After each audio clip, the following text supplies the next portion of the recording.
Once you've painted your miniatures, you might want to add some detail to their bases, and for this there's a technical kind of paint which has texture in it.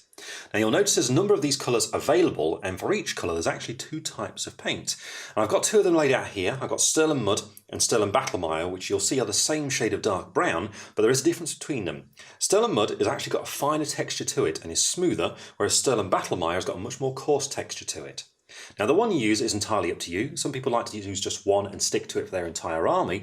Others like to use both textures and mix them together to get some variety. But whichever you choose, you apply both these paints in the exact same way.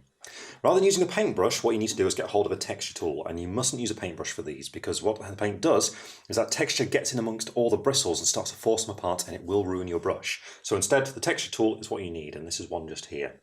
Now you'll see on it there's actually two different heads to it. We've got a shovel side just here for getting the paint out of the pot, and on the other side there's a much narrower side, and this is for a bit more control when you're applying it to the base. So what we're going to do is apply some of the Sterling Battlemire onto the base of this Stormcast Eternal Sequitur here. And to do it, what you do is just use a shovel side just to get a good scoop of the paint like this. There we go. And then on the base of your miniature, just have a look for an open space. So in this case, the front of it is perfect. And what you do is just use the tool just to press it onto the base like that. Then all you've got to do is start moving the paint around. Now as you get close to the detail of your miniature, for example the robes and the feet, that's when it's time to switch around to the narrower end, so you get just a little bit more control as you're getting up to those details there like that. Once you've finished applying the texture paint to the base, it'll take around about an hour to dry, and also it'll be time to clean the texture tool. Now when you do this, don't wash it in water, instead just wipe away the excess paint off on some tissue.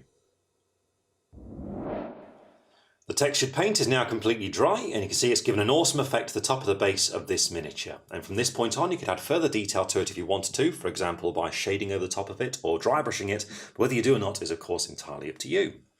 Now the key things to remember about using this kind of paint are, first of all, that you should apply it using the texture tool and not a brush, because this paint will damage your brushes.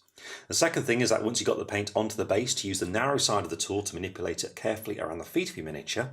And finally, be sure to give the paint plenty of time to dry, at least an hour, before you do anything else to it. Well, that's all you need to know to use texture paint, so we hope you guys have really enjoyed this video, and we'll see you again soon.